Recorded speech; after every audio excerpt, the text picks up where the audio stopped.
তোমাদের মধ্যে কারা অ্যাভিয়েশন সম্বন্ধে মানে ইন্টারেস্টেড, মানে অ্যাভিয়েশন বা এয়ারপোর্ট অথরিটি বা এয়ারপোর্টের জবের সাথে মানে খুব নিজেকে রিলেট করতে পারো, মানে মনে করো যে না, এয়ারপোর্ট জবটা আমার জন্য পারফেক্ট, আমি এয়ারপোর্টে জব করলে বা আমি যদি অ্যাভিয়েশন ডিপার্টমেন্টে যাই বা আমি যদি ক্যাবিন ক্রু হই, আমি যদি গ্রাউন্ড স্টাফ হই, আমি যদি এয়ারপোর্ট অথরিটিতে কিছু কাজ করি, তাহলে আমার নিজের পার্সোনালিটিটা গ্রো হবে।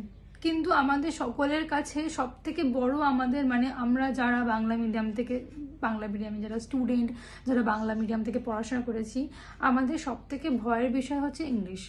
কিন্তু আমরা যারা এই অ্যাভিয়েশন ইন্ডাস্ট্রির সাথে জড়িত নই, তারা প্রথমে ভাবি যে না, অ্যাভিয়েশন জয়েন করার জন্য আমাদেরকে ফ্র্যাঙ্কফিনে ভর্তি হতে হবে, অ্যাভিয়েশন জয়েন করার জন্য আমাদেরকে অন্য কোনো ইনস্টিটিউটে ভর্তি হতে হবে। কিন্তু actually that is very wrong. মানে I have so many friends যারা অ্যাভিয়েশন ইন্ডাস্ট্রির সাথে জড়িত বিগত 10-12 বছর ধরে। আমার অনেক ফ্রেন্ডস আছে যারা ক্যাবিন ক্রুতে চাকরি করে, আমার অনেক ফ্রেন্ডস আছে যারা গ্রাউন্ড স্টাফে কাজ করেছে, ইভেন যারা এয়ারপোর্ট অথরিটির সাথে কাজ করেছে।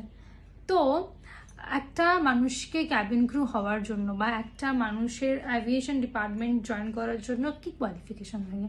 Honestly speaking, for cabin crew তোমার শুধু 12 পাস লাগবে, ঠিক আছে?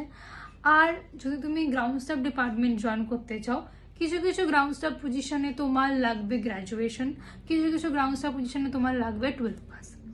আর যদি তুমি এয়ারপোর্ট অথরিটির সাথে যুক্ত হতে চাও, মানে এয়ারপোর্টে চাকরি করতে চাও, তার জন্য তোমার কোয়ালিফিকেশন লাগবে গ্র্যাজুয়েট। তো এই বিষয় নিয়ে আমি অনেকগুলো ভিডিও আপলোড করব যে কি করে অ্যাভিয়েশন ইন্ডাস্ট্রিতে জয়েন করবে, কি করে ক্যারিয়ারটা তৈরি করবে বা কী করে এয়ারপোর্টে চাকরি করবে সেটা নিয়ে। তো এরকম আপডেটেড ইনফরমেশন ভিডিও পাওয়ার জন্য আমার চ্যানেলটাকে প্লিজ সাবস্ক্রাইব করো। আমি বাংলাতেই সব কটা ভিডিও আপলোড করি।